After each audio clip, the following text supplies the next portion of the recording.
Schools reopened this morning. Parents are calling for more security in the schoolyards. Bullying, drugs and violence have been highlighted as some of the safety concerns affecting teaching and learning. Last year, the Gauteng Education Department identified various schools as high risk. For now, let's bring you some reaction to this. Gauteng Education MEC Matome Chiloane joins us for a discussion expanding on the conversation. MEC, a very good evening to you. Thank you so much for your time. A lot of concern as the 2025 academic year gets underway. Parents are concerned that, there could be trouble, there could be violence. What's your reaction to some of these concerns? The parents, they need not worry. What I can assure is the safety of the learners during school. Including the educators. We have put in a set of interventions around school safety, informed by the research that you've just highlighted now, that there were a number of schools that we did identify. But what you need to understand, we didn't say schools is a high-risk school. We don't have a high-risk school. We've got schools at risk based on the environment which they find themselves at. And that's how we were able to define those schools. And amongst others, incidences that have taken place in that school. So that informed our position. Out of that, we then narrowed down into the schools in the red, which are around 75. So from there, we then were able then to dispatch, amongst other things, security. And it has brought results. We got results out of this. There's a school that went up from about 50% to around 85%, just around that intervention, and which was introduced later on in the year, in the academic year. But in a short space of time, learners felt safer in school, educators felt safer in school, so proper teaching and learning was resuming very comfortable. And the community that it found itself was it's a very difficult community. Which school are you making reference to, MEC, as we speak here? Kalabucha amongst them. There's also a school, Siabonga, in the Joburg West as well. That school is in the area of Zamazamas. They even, amongst other things, went in during examination with pangas trying to disrupt exams. Were able to apprehend and control that situation. The school produced 100% pass rate. So our intervention around the school it's been very effective. In fact, it has brought us results. So that's why we know that I can guarantee parents now and learners that they are safe in schools. Yeah.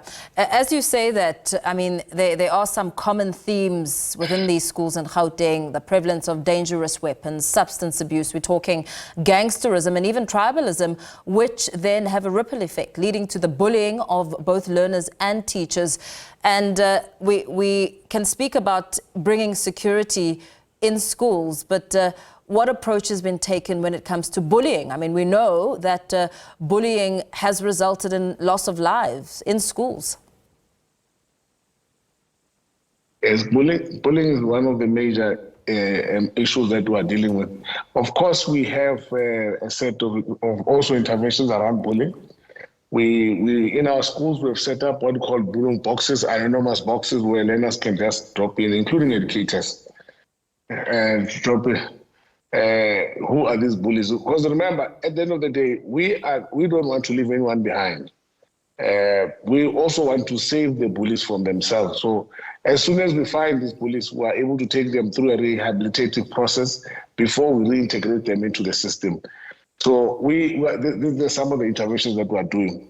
But however, we are working with NGOs that have come forward, SADC, the Teddy Bear Foundation, Teddy Bear Clinic, they've come forward and said, they've partnered with us to support learners who are, in most cases, victims of bullying and other form of violence.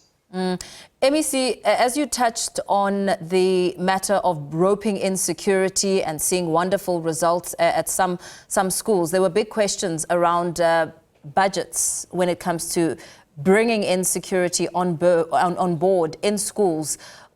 How did you navigate around that? Who's paying for it? Where does the money come from for the security? Because we're learning that there are budget cuts and they are reduced with more learners, an imbalance when it comes to ratio of schools and pupils across the province.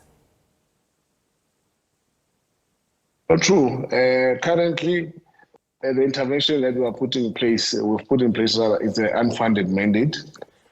However, you have to look at it in this way. We can't hand over our schools to people who want to disrupt schools. We can't do that. To criminals, we're not going to do that. So obviously, we then had to look around our own budget as to how can we really navigate in the interim, because some of the programs that we have, for instance, Adopt a Cop, has not really been effective, honestly, because that program was going to be effective had actually gotten a commitment, and I always challenge the South African Police Service in this regard, that if they can actually then really participate and support schools. Mm-hmm. For instance, I've called on them to say there are 75 schools that are at risk in the red. Why don't you borrow 75 vans in the morning to go to that school? Just park, visibility. Police visibility goes a long way. Yeah. And in the afternoon after school. I mean, that's all we request of them. And I can tell you, I've been struggling to really get full support from them. But however, we then looked around our own budget, we moved things around, and obviously not compromising important social support, such as nutrition, such as scholar transport, such as LTSM, those core areas that we need to deal with. And then we're able to support. That's why we're not supporting all schools, but supporting those that we know that here, if we don't put this intervention, and also the parents, the SGBs, the school management, they've all said, please come forward, help us. Where we've put support and withdrawn, they've come back again and said, look, we need this. This has brought safety. But because of budget, we tell them this is a temporary measure. Yeah. We keep them at a school for about a month or not more than 3 months. But surely it should be a collaborative effort, MEC. As you say, you struggled to rope in police, have 75 vehicles at 75 schools showing some sort of visibility. I mean, is that an indication that you may be working in silos? Why can't you collaborate and get some sort of support from the SAPS? No, we've spoken about it. Look, what I'm saying is something that we've spoken about. There is a commitment, but for now, I can't say it's been done. That's what I'm highlighting now. Yeah. But however, I need to speak about the wardens. The wardens have been very helpful, and they do come, especially when we search, especially schools at risk. These ones are in the radio. When we search the learners in the morning, they're always there to work with us to search these learners and also search the teachers. Because we don't just search them, we search the teachers, we search everybody before they enter the school. And very lastly, before we let you go, I mean, as schools opened, we know, MEC, that parents are still struggling to find space in schools for this academic year. Some parents are even starting to lose hope, wondering whether their children will ever be placed in a school of their preference. Hundreds of parents, we're talking grades 1 and 8, are stranded with their children still without a school. They're saying that the schools that have been allocated, they're unhappy with because they're citing concerns over distance and sometimes even fees. I mean, what is the approach in that regard? How are you going to ensure that these learners are finally in classrooms? Firstly, we won't take a parent who was applied at the no-fee schools and take that child and transfer them at a fee-paying school, because we do understand. We look at how you have applied and the schools that you've applied for. And that's the first thing. Secondly, yes, we know that there are parents who can afford school fees at certain schools. But however, there is a process that we've put in place to support schools and those parents in that regard, where we're able to exempt them. But you can't exempt all of them. Parents need to pay fees, those who can afford fees.